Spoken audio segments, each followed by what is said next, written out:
Amapholisa ophondo laKwaZulu-Natali aseqinisekisile ukuvulwa kwecala malungana nokulahleka kwebheshu Ungizwe Mchunu.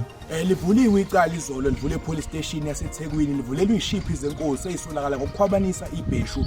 Icala livulwe ke Ungizwe Mchunu. Sizosebenza kusikhandla ke samaphoyisa ukuthi silithole leli bheshu Ungizwe Mchunu.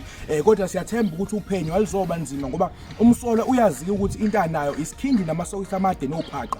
Ngamafuphi bathi Ungizwe Mchunu ukhale kakhulu ngokuthi usezoqoka nanomqhele wakhe ibheshu lingasekho. Umsolwa yena uthe akatholakala ukuphawula okuningi sekuyobonakala kuShowmax sekuyiwona ozobusakaza lomshado wodumo. Ngazongidakela wena nangangisiza abantu laba bengicelile uNkulunkulu wami ishiphi zenkosi ishada inja yabona manje ngakufanele ngenze njani mina uyazi nezinto lezi kumanje leli bheshu lilahlekile alikho nhlobo ngiyalifuna ibheshu lakuMampitsha ngilimele emoyeni ongazange ukubona.